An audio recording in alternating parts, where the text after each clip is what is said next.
1996 में 4 अखबारों में गजट कराया गया और जो मतदाता सूची में जिनके घरों में फर्जी वोट दर्ज है उनका नाम कटवा दी। उत्तर प्रदेश में जितने 9 उपचुनाव हुए वहां पर जाति के आधार पर बीएलओ को बदल दिए गए कि अयोध्या विधानसभा के अंतर्गत कई हजार वोट फर्जी हरी। नमस्कार, मैं हूं रामधारी और आज एक ऐसे खास व्यक्ति से आपकी मुलाकात करवाएंगे जो अयोध्या के पूर्व विधायक हैं और समाजवादी पार्टी के बड़े कद्दावर नेता रहे हैं, समाजवादी चिंतक रहे हैं, महासचिव और समाजवादी पार्टी के प्रदेश महासचिव हैं और कई प्रदेश के प्रभारी भी रह चुके हैं। और इतने पुराने नेता हैं, इनसे एसआईआर जैसे वोटर लिस्ट में बिहार से लेके और यूपी तक जो घमासान मचा हुआ है उसको लेकर हम चर्चा करेंगे और कई अहम मुद्दों को लेकर, उत्तर प्रदेश के कई अहम मुद्दों को लेकर चर्चा करेंगे जो बारीकी से उत्तर प्रदेश की राजनीति और वोटर लिस्ट में कैसे फर्जी वोटर बनाए जाते हैं, कैसे इससे जीता जाता है, कैसे चुनाव पे इसका फर्क पड़ता है, इन सब सारी बारीकियों से हम चर्चा करेंगे। दादा, जन्मभूमि टुडे में आपका बहुत बहुत स्वागत है। बहुत बहुत धन्यवाद आपको। दादा, इस समय एसआईआर जो फर्जी वोटर लिस्ट का मामला है और उसको अभी बिहार में कह सकते हैं कि पुनर्निरीक्षण हो रहा है, उसका फिर से गहन परीक्षण करके उसको कह रहे हैं कि फिर से उसको जारी किया जाएगा। जबकि राहुल गांधी ने भी एक प्रेस कॉन्फ्रेंस की और उसमें उन्होंने कई चीज़ें उजागर किया कि जो मृतक लोग थे उनके भी, वहीं योगेंद्र यादव जी ने भी। तो इस तरीके से कई ऐसे मामले सामने आ गए, तो उसको लेके क्या आप सोचते हैं, क्या कहना चाहेंगे इसको? देखिए, 2014 के बाद जब से नरेंद्र दामोदर दास मोदी जी इस देश के प्रधानमंत्री हुए हैं, तब से उन्होंने इस देश की तमाम लोकतांत्रिक संस्थाओं को कुंठित करने का काम किया है और उनको विवश कर दिया है कि वह सरकार के अनुकूल चले। आज जिस एसआईआर की बात आप कर रहे हैं, मैं आपको ये बताना चाहता हूँ कि भारतीय जनता पार्टी इस देश के लोकतंत्र को समाप्त करना चाहती है। उसके दृष्टिकोण में वो एक दलीय शासन व्यवस्था चाहती है और उसके निर्माण के लिए वो लगातार सतत प्रयत्नशील है। हमें तो उसी दिन लगा जिस दिन चीफ जस्टिस चंद्रचूड़ जी ने चुनाव आयुक्तों के नियुक्ति के संबंध में ये निर्णय दिया था कि इसकी नियुक्ति समिति में प्रधानमंत्री देश का और लोकसभा में लीडर अपोजिशन और chief justice of India 3 member होंगे। लेकिन मोदी जी ने चीफ जस्टिस के द्वारा दिए गए निर्णय को पार्लियामेंट में बहुमत के द्वारा अमेंडमेंट करा दिया और चीफ जस्टिस को हटा करके प्रधानमंत्री द्वारा नामित एक सदस्य को उसमें शामिल करा लिया। इस देश को उसी दिन आंदोलित हो जाना चाहिए था, लेकिन देश आंदोलित इस मुद्दे पर नहीं हुआ। ये हमारा दुर्भाग्य है। तो और जिस एसआईआर की बात आप कर रहे हैं जी, ये तो भारतीय जनता पार्टी बहुत दिन से कोशिश कर रही है कि किस तरीके से विपक्ष को समाप्त कर दिया जाए या पंगु बना दिया जाए। मैं आपसे बताना चाहता हूं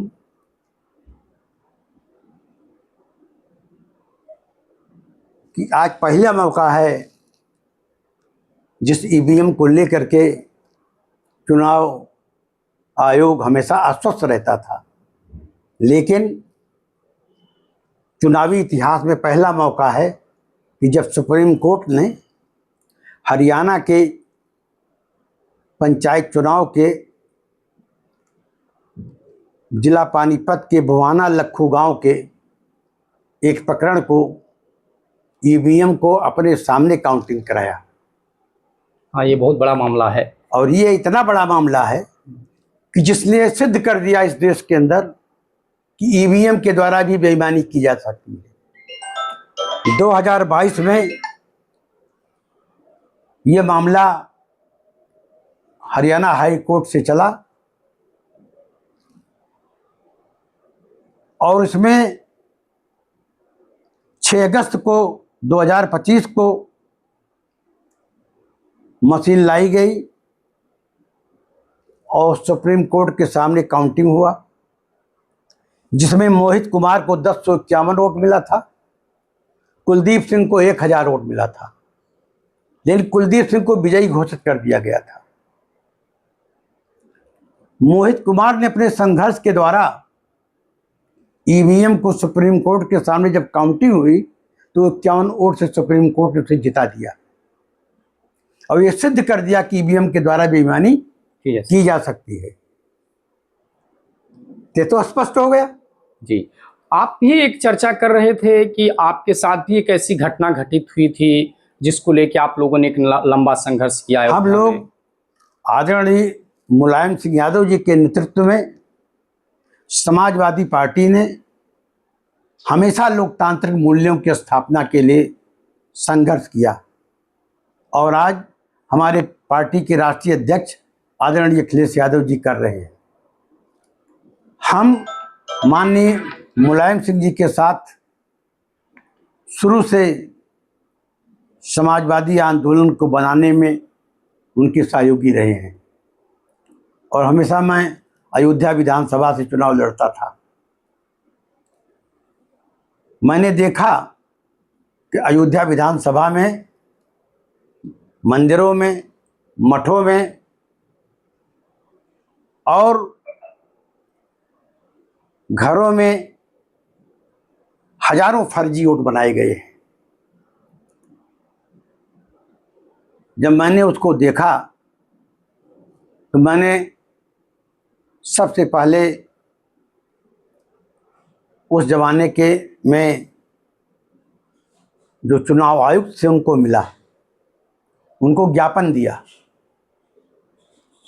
तो जब ज्ञापन दिया तो उन्होंने गुस्से में कहा मैं आपको हथकड़ी लगा के जेल भेज दूंगा।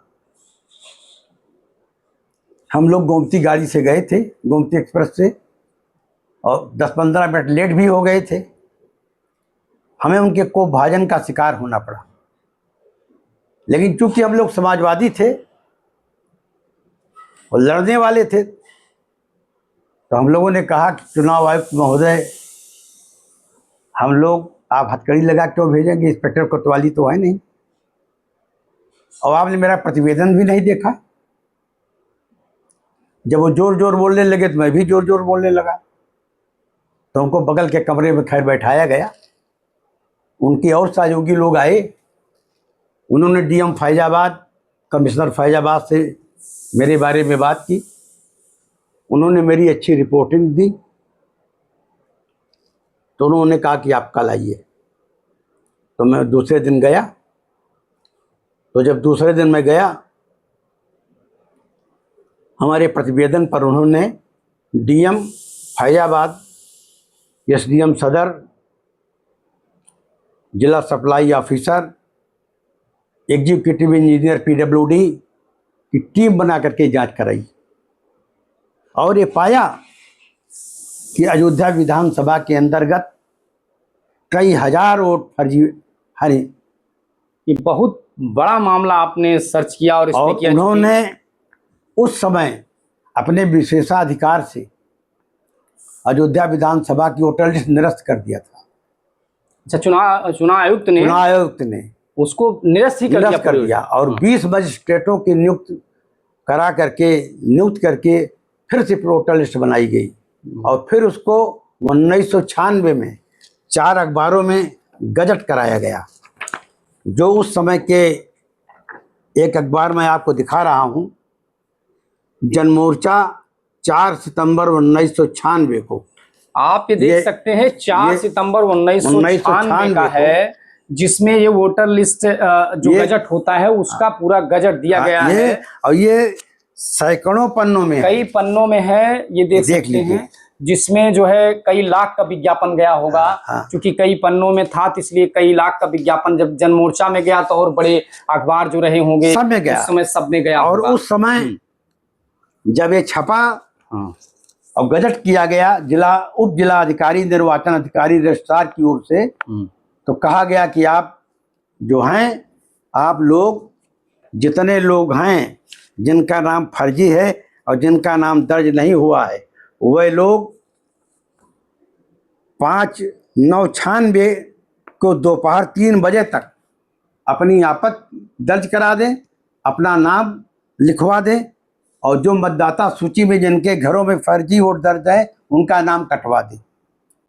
ये जांच चली, इसमें सुधार हुआ, और सुधार होने के बाद फिर 2001 में हमारे नेता मुलायम सिंह यादव जी, जो समाजवादी पार्टी 2001 में राष्ट्रीय दिया गया अध्यक्ष थे, लेटर ये उन्होंने हमारे नगर मंत्री गंगा सिंह यादव के नाम जो पत्र लेकर के गए थे, उस ज्ञापन को पावती दिया, और जिसका प्रमाण पत्र ही है, पत्र आपको मैं दिखा रहा हूँ।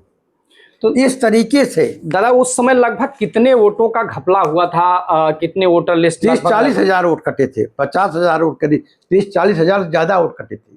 30-40 हजार वोट उस समय फर्जी कटे थे, और फर्जी वोट बटे थे, जो हाँ। बाद में मतलब यानी कहने का मतलब जो वर्तमान परिस्थितियां हैं हाँ। कि भाई इतने वोट जितने कहने मतलब जनसंख्या नहीं तो ज्यादा वोटर हो गए। मकान नंबर 0 में हाँ 300 वोट थे। अच्छा, मकान नंबर था ही नहीं, हाँ। उसमें 300 वोटर 300 वोट है, और मकान ही नहीं था उसमें 300 वोट फर्जी पड़ते थे। इस तरीके से तब जांच हुई थी, और 2022 के चुनाव में मैं माननीय अखिलेश यादव जी को बधाई देना चाहता हूं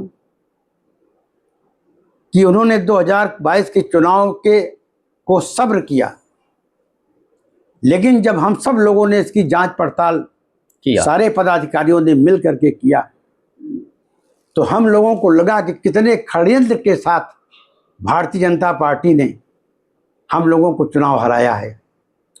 एक एक वोट में जो लोग लोकसभा के चुनाव में वोट दिए थे, उनका नाम विधानसभा में काट दिया गया। अच्छा, जब हम लोगों ने बताया तो उन्होंने कहा कि आप एफिडेविट दीजिए। हमारे राष्ट्रीय अध्यक्ष आदरणीय अखिलेश यादव जी, हमारे तत्कालीन प्रदेश अध्यक्ष माननीय नरेश उत्तम पटेल जी, और जो आज अध्यक्ष है माननीय आदरणीय श्यामलाल पाल जी, ये हम लोग उस समय जो थे प्रदेश उपाध्यक्ष थे। हाँ, सब लोगों ने जांच पड़ताल कराई, और 18,000 एफिडेविट तैयार करा करके आदरणीय अखिलेश यादव जी के नेतृत्व में चुनाव आयोग अधिकारी को सौंपा गया। उसका कोई जवाब आज तक नहीं मिला। अच्छा, उसमें भी कोई ऐसा अभी तक उसका कोई जवाब आज तक नहीं मिला। और हमारे नेता आदरणीय अखिलेश यादव जी ने लोकसभा में अपने वक्तव्य में कहा कि न मैं ईवीएम पर पहले विश्वास करता था, न आज विश्वास करता हूं, और न कल विश्वास करूंगा। उन्होंने तो ये भी कहा कि पूरी सरकार भी बन जाए इसके भरोसे, अगर सरकार भी बन जाए तो भी मैं विश्वास नहीं करूंगा जी। और जिस देश में ईवीएम बनती है वहां पर भी चुनाव ईवीएम के द्वारा नहीं होता। लेकिन चूंकि हमारे देश के अंदर मोदी जी ने गोदी मीडिया बना रखा है, और आप अंदाज ही लगा सकते हैं कि चुनाव आयुक्त की नियुक्ति के लिए किस स्तर पर गए और किस स्तर पर जा सकते हैं, उसी का ये परिणाम है कि आज देश के अंदर ईडी के द्वारा, सीबीआई के द्वारा मध्य प्रदेश की सरकार गिराई गई, झारखंड की सरकार गिराई गई, कर्नाटक की सरकार गिराई गई। लोगों को, विरोधी दल के 120 नेताओं को प्रताड़ित किया गया और उनको जबरदस्ती जेल भेजा गया। सुप्रीम कोर्ट ने पूछा कि आपने कितने लोगों को, जितने लोगों को जेल भेजा है उसमें से कितने लोगों को सजा मिली है, तो 0.1% लोग भी सजा पाने वालों में नहीं है। आज भी राहुल गांधी जी को, सोनिया जी को प्रताड़ित किया जा रहा है, लालू यादव जी को प्रताड़ित किया जा रहा है। आए दिन उनको सीबीआई बुलाती है। और अभी ये चुनाव जीतने के लिए किस स्तर पर जा सकते हैं, इसकी आप कल्पना नहीं कर सकते। आदरणीय मोदी जी मिलिट्री के कैप्टन नहीं है, कर्नल जनरल नहीं है, लेकिन मिलिट्री के ड्रेस कर्नल जनरल का कपड़ा पहन करके देश की भावनाओं की, राष्ट्रीयता का शोषण करते हैं।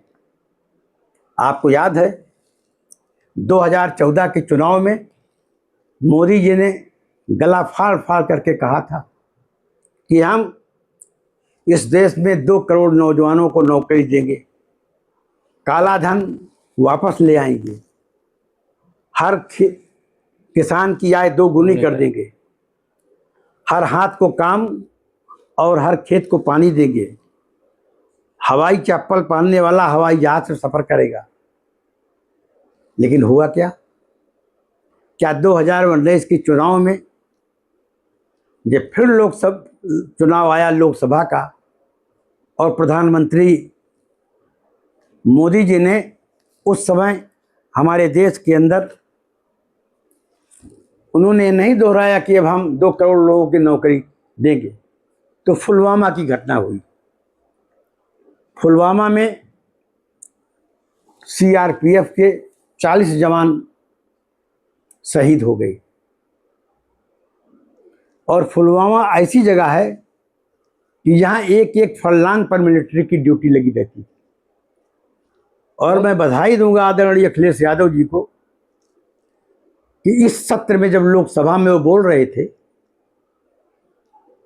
तो उन्होंने पुलवामा की घटना पर बहुत जबरदस्त रूप से अटैक किया और कहा कि हमारे 40 नौजवान जो मारे गए, आज तक देश की जनता ये नहीं जान पाई कि वो आरडीएक्स किस गाड़ी से आई थी और जिस गाड़ी से वो आरडीएक्स लाया गया था वो गाड़ी कहाँ गई। अगर सरकार चाहती तो सैटेलाइट के द्वारा पता लगा सकती थी वो गाड़ी कहाँ से आई और कहाँ गई। इसी तरीके की घटना पुलवामा में, वहाँ पर पहलगाम में हुई। खुलेआम तो वहाँ पे और खुलेआम वहाँ पर हमारे पर्यटक मारे गए। और दुर्भाग्य ये है कि पहलगाम पर्यटकों का केंद्र बिंदु है, वहीं से कश्मीर की जनता की रोजी रोटी चलती थी, उसी तरह के पर्यटक स्थलों से। उसी के कुछ दिन पहले अमित शाह जी कश्मीर गए थे। उन्होंने आश्वस्त किया था कि अब कश्मीर में आतंक का कोई संकट नहीं है, और देश की जनता उनकी बात को स्वीकार करके वहां पर गई। और दुर्भाग्य ये था कि जब लोग मारे गए तो घंटों तक लोग चीखते रहे, वहां पुलिस का एक कर्मचारी तक, एक सैनिक तक नहीं पहुंच पाया, जबकि इतना सिक्योरिटी में थी। वहां पे तो इतना था कि यहाँ पे भाई पर्यटक कितने जाते थे तो जाहिर सी वहां बात पर मारे गए। और इसके बाद भी जहां सरकार को यह पता लगाना चाहिए था कि ये आतंकवादी कहां से आए, कैसे आए, उसको भी हिंदू मुसलमान का एंगल दिया गया, उसको भी धार्मिक एंगल दिया गया। गोदी मीडिया ने प्रचार किया कि उन्होंने धर्म पूछ करके मारा, उसका बयान दिलाया गया। तो साथियों, भाई, मैं ये कहना चाहता हूं कि ये चुनाव के लिए किसी भी स्तर पर जा सकते हैं। और मैं कांग्रेस पार्टी के नेता राहुल गांधी जी, प्रियंका गांधी जी, उसके राष्ट्रीय अध्यक्ष आदरणीय खड़गे जी, और समाजवादी पार्टी के राष्ट्रीय अध्यक्ष आदरणीय अखिलेश जी, हमारे अयोध्या के सांसद माननीय अवधेश प्रसाद जी,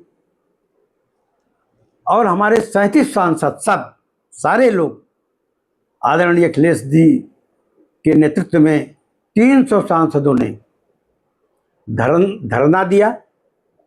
हाँ, और चुनाव आयोग, लोकसभा से चुनाव आयोग तक मार्च करना चाहा, पुलिस ने बैरिकेडिंग कर दी।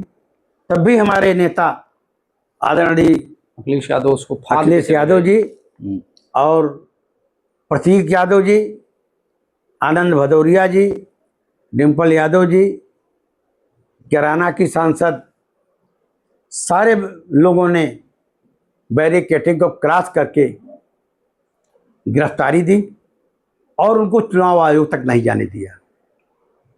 लेकिन मैं सुप्रीम कोर्ट को बधाई दूंगा कि सुप्रीम कोर्ट के अंदर सारे अधिवक्तागण और हमारे पत्रकार साथी भाई योगेंद्र यादव जी ने मृतक लोगों को ले जाकर के खड़ा किया और दिखाया कि ये मतदाता सूची में मृतक हैं जिनको मैं आपके सामने प्रस्तुत कर रहा हूं। और सुप्रीम कोर्ट ने ये निर्णय दिया कि जिन 63 लाख लोगों का नाम काटा गया है उनको वेबसाइट पर 48 घंटे के अंदर लोड किया जाए, अपलोड किया जाए। और ये जो हमारा आधार कार्ड है, जिनको उन्होंने आईडी कार्ड को जिसको उन्होंने चुनाव आयोग ने स्वीकृत नहीं किया था, उसको सुप्रीम कोर्ट ने कहा कि इसको आप स्वीकृत कीजिए। और एसआईआर जो इनका मतदाता पुनरीक्षण कार्यक्रम चल रहा है, चुनाव आयोग पहली बार उसको यह आभास हुआ कि लोकतंत्र का कुछ महत्व भी है। आज चुनाव आयोग को लोग, केंद्रीय चुनाव आयोग को लोग केचुआ कहते हैं और केचुआ कह करके मजाक उड़ाया जाता है, क्योंकि चुनाव आयोग ने अपने स्वरूप को ऐसा बना लिया है। लेकिन ये लोग, इस देश के अंदर परम पूज्य महात्मा गांधी का ये देश है, सरदार भगत सिंह का देश है, अशफाक उल्ला खां का देश है, डॉक्टर राम मनोहर लोहिया, आचार्य नरेंद्र देव, जयप्रकाश नारायण का देश है, जिन्होंने इस देश के लिए लोकतंत्र को मजबूत करने के लिए हमेशा संघर्ष किया सर। और आज संघर्ष कर रहे हैं। प्राइमरी के मर्जर को लेकर जो स्कूल हैं उनको मर्जर को लेकर एक बड़ा हंगामा हुआ और समाजवादी पार्टी ने पीडीए पाठशाला चलाया। फिर इसके बाद अभी विधानसभा में ये कहा गया कि मर्जर नहीं किया जाएगा, 1 किलोमीटर, ये कई सारी बातें हुई। इसको लेकर किस तरीके से आप सोचते हैं, क्या समझते हैं कि भाई सरकार क्यों इस तरीके के कदम उठा रही है? मैं आपको इस प्रश्न का जवाब दूं, इसके पहले मैं इसी मतदाता सूची पर और चुनाव पर और कुछ आपको बताना चाहता हूं। जी। जिस समय अयोध्या के अंदर मर्यादा पुरुषोत्तम भगवान राम का मंदिर बन करके तैयार हुआ, सुप्रीम कोर्ट के निर्णय से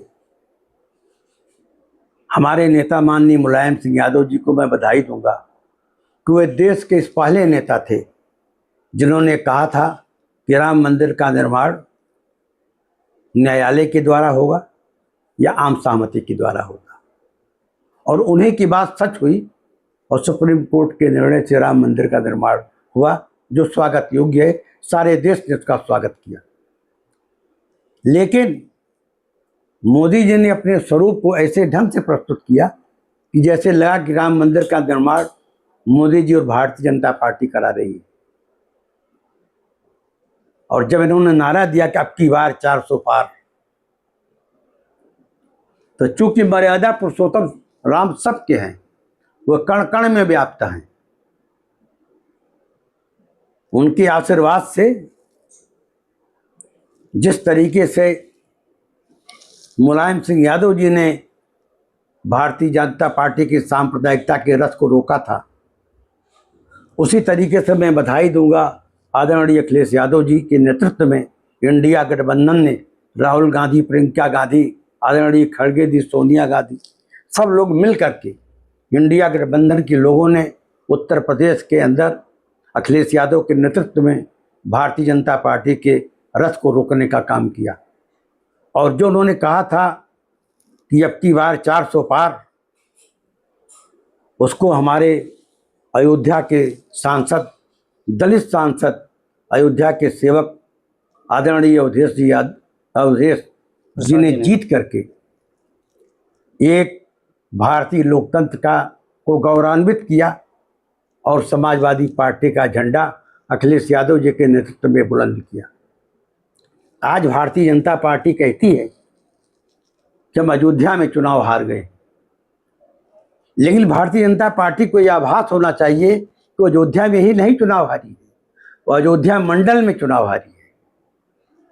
भारतीय जनता पार्टी लोकसभा का चुनाव अम्बेडकर नगर हारी है, सुल्तानपुर हारी है, बाराबंकी हारी है, आजमगढ़ हारी है, अमेठी हारी है, बस्ती हार गई बगल में। और इतना ही नहीं, जिस रास्ते से राम चित्रकूट गए थे उस रास्ते पर जितनी लोकसभा पड़ती है, यहाँ तक कि जहाँ योगी जी ने महाकुंभ का आयोजन किया था प्रयागराज में, वहाँ पर भी भारतीय जनता पार्टी चुनाव हारी है।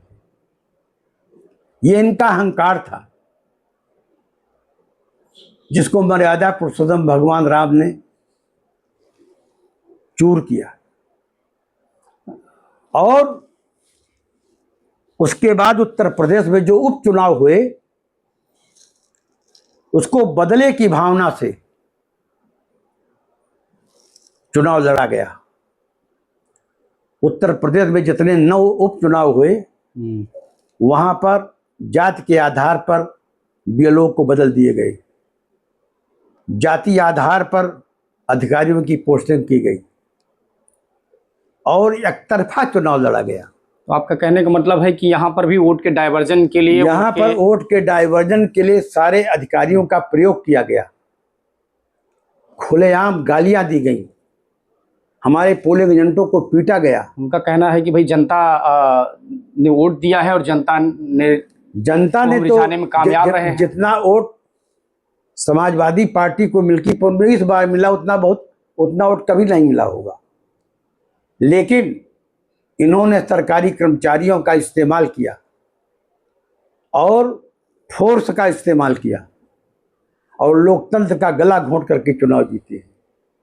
और यही प्रयोग वो बिहार में करना चाहते थे, जिसको माननीय सुप्रीम कोर्ट, जिसको हम बहुत बधाई देना चाहते हैं, उसने चुनाव आयोग के षड्यंत्र को फेल कर दिया और ये आदेशित कर दिया कि आपको आधार कार्ड भी मानना पड़ेगा, आईडी कार्ड भी मानना पड़ेगा और जिन लोगों का नाम आपने काटा है उसके कारण भी बताने पड़ेंगे और अगर गलत आपकी है उस पर कार्यवाही की जाएगी। दादा, सवाल आपसे किए थे कि प्राइमरी स्कूलों को मर्जर करने को लेकर एक बड़ा विवाद हुआ कि भाई गरीब भारतीय जनता पार्टी ये चाहती है कि हम शिक्षा को कुंठित कर दी और कर दिया। मुझे याद है कि जब हम लोग 77 में विधायक हुए थे तो उस समय कालीचरण जी हमारे प्रदेश के शिक्षा मंत्री थे। तो हम लोगों ने मांग किया था, कालीचरण भी शिक्षा मंत्री थे और आदरणीय मुलायम सिंह यादव जी भी अध्यापक थे जी, और कालीचरण जी भी अध्यापक थे। अच्छा। और उस समय कई अध्यापक थे जो मिनिस्टर बने थे। सब लोगों का ये माहौल था कि शिक्षा को डेवलप किया जाए। क्योंकि इतना बड़ा प्रदेश है, तब इसमें उत्तराखंड भी था। हाँ, तब उत्तराखंड। तो हम लोग ये चाहते थे कि प्राथमिक का अलग निर्देशालय हो, माध्यमिक का अलग निर्देशालय हो और उच्च शिक्षा का अलग निर्देशालय हो। इन निर्देशालय उस समय की मांग थी, पहले सब एक में हुआ करता था। सबके मंत्री कालीचरण जी थे। अच्छा, तो उस समय जब मांग की गई और कुछ दिन बाद जनता पार्टी की सरकार जब समाप्त हो गई, लेकिन पत्रावली तो मरती नहीं, पत्रावली चलती रहती है। एक ऐसा भी समय आया जब प्रदेश के अंदर माध्यमिक का अलग निर्देशालय हुआ, उच्च शिक्षा का अलग हुआ और बेसिक शिक्षा का अलग हुआ। हाँ, इस समय सारे तीनों का अलग अलग हुआ। लेकिन योगी जी के सरकार ने इतने बड़े प्रदेश के अंदर इतने बड़े शिक्षा मंत्रालयों को सबको समाप्त करके फिर एक कर दिया। और आज हालत यह है, प्राथमिक शिक्षा का इन्होंने गला घोंट दिया। मैं आपको ऐसे इंटरमीडिएट कॉलेज बता सकता हूं जहाँ सारे अध्यापक रिटायर हो गए, चपरासी रिटायर हो गए, बड़े बाबू रिटायर हो गए, वहाँ चपरासी नहीं है, बड़े बाबू नहीं है, अध्यापक नहीं है। बड़ा ऐसे अध्यापक पढ़ा रहे हैं अच्छा। कि जो टेम्पोररी रखे गए हैं, अच्छा, जो संविदा पे ऐसे ही जो रखे संविदा जाते पर हैं, रखे ऐसे ही गए रखे हैं। जाते हैं, परमानेंट इन्होंने कोई नहीं। पूरे प्रदेश को संविदा के ऊपर छोड़ दिया। और समस्या इस बात का है कि आज उत्तर प्रदेश के अंदर कानून और व्यवस्था नाम की कोई चीज नहीं रह गई। किसान की आय के दोगुनी करने की बात कर रहे थे, आज किसान एक एक बोरी यूरिया के लिए तरस रहा है। इस समय बहुत ज्यादा अभी चैनल में आपको दिखाया गया होता परेशान है कि सब एक जगह माँ लोग। और बेटा दोनों को एक बोरी खाद के लिए मारा जा रहा है, पुलिस मार रही है। मध्य प्रदेश की घटना थी वो। ये मध्य प्रदेश की घटना है। उत्तर प्रदेश के उत्तर अंदर प्रदेश लाला में पड़ा भी हुआ है। यही स्थिति है कि इसी जिले के प्रभारी कृषि मंत्री जी है। हाँ, लेकिन दर्जनों कोऑपरेटिव सोसाइटियां ऐसी हैं जहां पर खाद नहीं मिल पा रही है। और इस समय पुलिस जिसको मारती है उसको चैनल पर दिखाया जाता है कि कितनी निर्ममता के साथ मारती है। पुलिस हिंसक हो गई है। हाँ, बहुत ऐसी घटनाएं आ रही हैं। और पार्लियामेंट के अंदर अभी जब पार्लियामेंट चली, जब पिछली पार्लियामेंट चली तो संभल की घटना हो गई, अब की पार्लियामेंट चली तो फतेहपुर की घटना हो गई। तो हमारे सांसद नरेश उत्तम पटेल जी जो वहाँ के हैं, वो पूरी मुस्तैदी के साथ डटे रहे। पीड़ित लोग जो हैं उनको ले जा करके मौका मुआयना कराया। उन्होंने प्रशासन से अपील की, हमारे राष्ट्रीय अध्यक्ष जी ने प्रतिनिधिमंडल भेजा। लोग देख रहे हैं कि किस तरीके से इस देश के अंदर वो कह रहे हैं पुरानी मस्जिद वहां मंदिर थी, महंगाई, मंदिर की एरिया है, बेकारी, बेरोजगारी, शिक्षा, अस्पताल, आप फैजाबाद अस्पताल में भर्ती कराइए मरीज को, ये रिफर कर देते हैं मेडिकल कॉलेज ले जाइए, वहाँ भर्ती मेडिकल कॉलेज में जगह नहीं उकाते हैं, डॉक्टर लोहिया अस्पताल में ले जाइए, वहाँ भी जगह नहीं है, पीजीआई में ले जाइए, तब तक मरीज दम तोड़ देता है। एम्बुलेंस की कोई व्यवस्था नहीं है। अखिलेश यादव जी ने जो एम्बुलेंस चलाई थी, सरकार करीब कई उनके टायर फट गए, सारे खड़े कर दिए गए। सरकार करीब कई मेडिकल कॉलेज खोल दिए हैं, कई और ऐसे मेडिकल कॉलेज खोल दे रहे हैं कागज पर कि जहाँ पर न डॉक्टर हैं न मरीज हैं। आप फैजाबाद का चिकित्सालय देख लीजिए, 1 दर्जन यहाँ पर प्रशिक्षित डॉक्टर नहीं है, रोज अखबार में छपता है। तो सारा का सारा काम योगी सरकार का अखबारों में चल रहा है और मीडिया में चल रहा है, और कहने के लिए लॉ एंड ऑर्डर इनका मेंटेन है, जीरो भ्रष्टाचार की बात करते हैं। और कोई दिन ऐसा नहीं जब इनके प्रदेश में 2-4 लेखपाल घूस लेते न पकड़े जाएं, विजिलेंस की टीम पकड़ती ना हो। दादा, लॉ एंड ऑर्डर से याद आया कि लॉ एंड ऑर्डर को लेकर विधानसभा में पूजा पाल ने एक मुद्दा उठाया कि अतीक अहमद ने उनके पति की हत्या की थी और अतीक अहमद को सरकार ने मरवाया, और इसके बाद जो है वो कह रही हैं कि इतना लॉ एंड ऑर्डर है कि जो है हमें न्याय मिला, और इस वजह से जो है हमें पार्टी से, हमने ये बात बोला, इस वजह से पार्टी से निष्कासित भी कर दिया गया।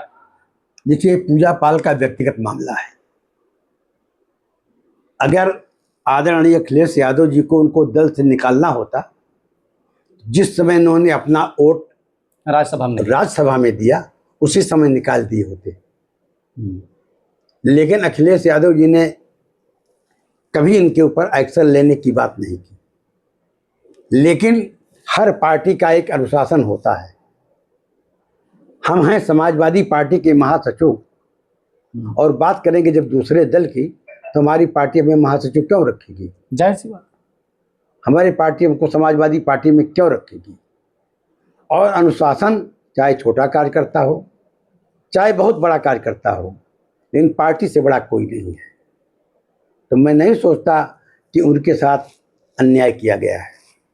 नहीं, उनका कहना है कि अखिलेश यादव का दोहरा चरित्र रहा और वो अखिलेश दूसरे जी का तरीके की दोहरा चीज- चरित्र होता तो उनको टिकट क्यों देते?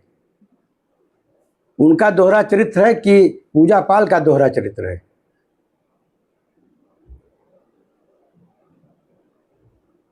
दोहरा चरित्र भारतीय जनता पार्टी का नहीं है।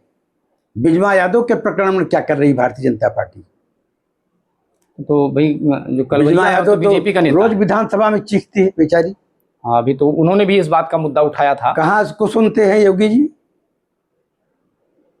योगी जी के आंख में पीला चश्मा लगा है, और जब आंख में पीला चश्मा लग जाता है सफेद नहीं दिखाई पड़ता। हमारे नेता प्रतिपक्ष माननीय माता प्रसाद पांडे जी, जो दो बार विधानसभा के अध्यक्ष रहे और इस प्रदेश के अंदर सबसे सज्जन और ईमानदार नेता माने जाते हैं, अभी गोरखपुर में जांच करने के लिए माननीय राष्ट्रीय अध्यक्ष अखिलेश यादव जी ने एक प्रतिनिधिमंडल भेजा था, जिसमें नेता विधान परिषद आदरणीय लाल बिहारी यादव जी भी थे। ये लोग गए, वहां पर चौड़ीकरण के नाम पर मुआवजा नहीं दिया जा रहा था गोरखपुर में गोलघर के पास। इन लोगों को धरने पर बैठना पड़ा। लोगों की बात नहीं सुनने दे रहे थे इनके भारतीय जनता पार्टी के कार्यकर्ता।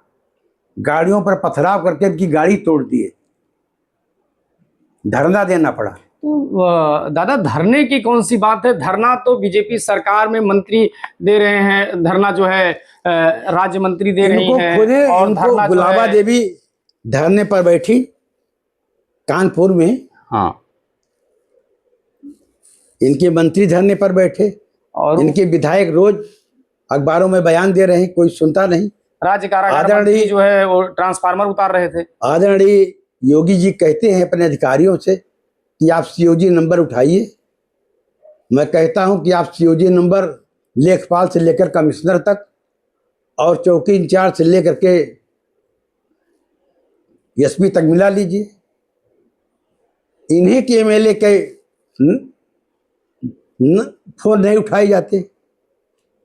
शिक्षा की ये भी व्यवस्था कर दी है कि इन्होंने छात्र संघ को ही समाप्त कर दिया। न रहा बांस न बजे बांसुरी।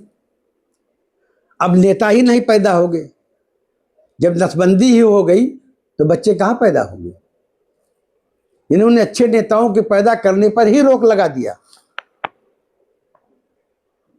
और इनके विद्यार्थियों में जो विद्यार्थी परिषद है, वो चाहे आंदोलन करे चाहे प्रदर्शन करे। अभी विद्यार्थी परिषद के लोगों ने गोरखपुर विश्वविद्यालय में धरना दिया, लेकिन दूसरे दल का विद्यार्थी नहीं बैठ सकता धरने पर। आप पता कर लीजिए आज विश्वविद्यालयों की क्या स्थिति है। वो तो छात्र नेता एकदम खत्म हो गए हैं। छात्र नेता खत्म कर दिया, वो विश्वविद्यालय लगा रही नहीं गया, स्कूल हो गया है, वो रही नहीं गया। हाँ। इनका हमारा डॉक्टर राम मनोहर लोहिया आवर्स विश्वविद्यालय कितने संघर्ष के साथ हम लोगों ने इसे बनाया था, लेकिन भारतीय जनता पार्टी का ये कार्यालय स्थल हो गया है। सारी मीटिंगें वहीं होती हैं, सारी गोष्ठियां उनके वहीं होते हैं, और दूसरे के लिए कोई अनुमति नहीं है। यही इनका ईमानदारी का, इनके चरित्र का तकाजा है। आज किसान दुखी है, व्यापारी दुखी है, बिजली आ नहीं रही है, विद्यार्थी दुखी है, खाद नहीं मिल रही है, महंगाई, बेकारी, बेरोजगारी चरम पर है। आज मैं यही तरह कहना चाहता हूं कि जालिम कब तक जुल्म करोगे सत्ता के अधिकारों से, जर्रा जर्रा गूंज रहा है परिवर्तन के नारे। बहुत बहुत धन्यवाद दादा जयशंकर पांडे जी, जिन्होंने पूरा बारीकी से बताया कि कैसे वोटर लिस्ट में इन्होंने अपनी घटना का भी जिक्र किया और एक दो घटनाओं का हरियाणा का जिक्र किया इन्होंने, और उन्होंने बताया कि किस तरीके से वोटर लिस्ट के साथ फर्जीवाड़ा किया जा रहा है, लोगों का नाम बढ़ाया जा रहा है। साथ ही साथ इन्होंने सरकार पर किसानों के आय दुगनी को लेकर सरकार को घेरा। इन्होंने कहा कि आय दुगनी सरकार कैसे करेगी किसानों का जब खाद उनको नहीं दे पा रही है। वहीं नौजवानों की अगर बात करें तो विश्वविद्यालय में जो छात्र संघ चुनाव है उसको लेकर भी दादा कह रहे हैं कि जो आमतौर पे नेता निकलते थे, छात्र राजनीति जो छात्र राजनीतिक जीवन से शुरुआत करते थे वो अच्छे नेता, बेहतर नेता बनते थे। वो उसको भी कहते, जो छात्र राजनीति थी उसको नेताओं की नर्सरी कही जाती थी, उसको भी इस सरकार में समाप्त किया गया है। तो कई मुद्दों पर दादा जयशंकर पांडे ने, जो समाजवादी चिंतक भी हैं और समाजवादी पार्टी में अभी प्रदेश महासचिव हैं, इन्होंने खुलकर कई बातों को लेकर बताया। यह जानकारी आपको कैसी लगी आप कमेंट करके जरूर बताएं, और कोई सुझाव हो तो उसको भी आप कमेंट बॉक्स में जरूर लिखें।